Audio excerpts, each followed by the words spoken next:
Today I'm fortunate to have Clive Shepherd with me, the author of the Blended Learning Cookbook and the New Learning Architect more recently. Thank you, Clive, for joining me.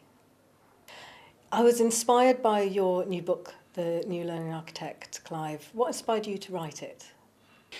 Well, it's quite a while ago now, probably about 4 years, I think. At that time, we were just beginning to hear quite a bit about informal learning. And I found that quite an imprecise and difficult term to get to come to terms with, because it didn't seem to describe all the things that you might consider as part of the way that you make learning and development happen in an organisation, over and above the very obvious formal courses that you run. So I started to make notes and try and work out what was for me a more satisfactory way of classifying everything that wasn't formal. And I started to feel I'd quite happy with the model that I developed, which separated learning that happens directly on the job, almost by accident in many cases, from learning that occurs on demand when you need something then and there, and you go hunting for information, from all those sorts of activities which are developmental but can't be classified as courses. And I also began to realize that all of these types of activities, which almost anybody who works for an organization could identify with, could occur with the initiative coming from management, but it could also come with the initiative from the ordinary employee.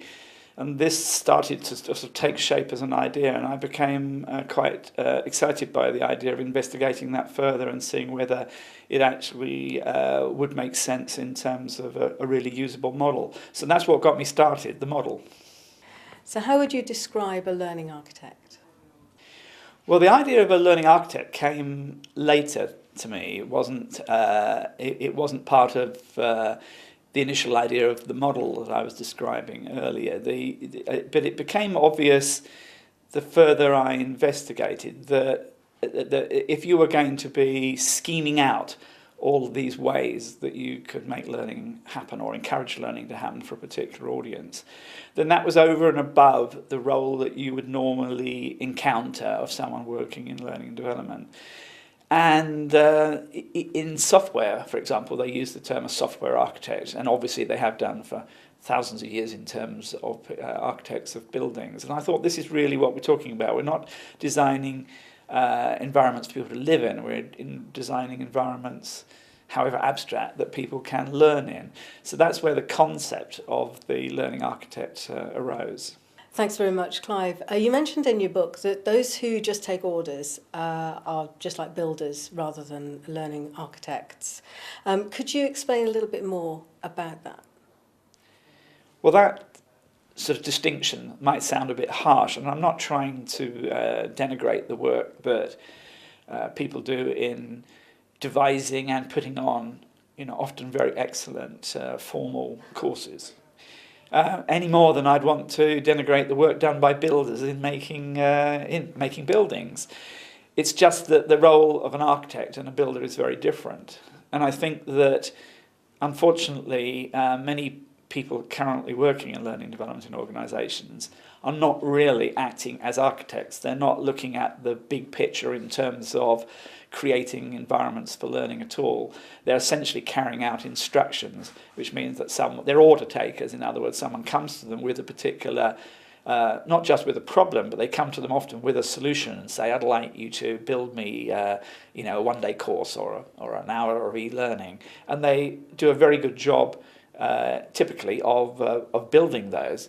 But I don't regard that as professional, an occupation, if you like, as the architect. So why do you think that there might be more builders than architects in organisations these days?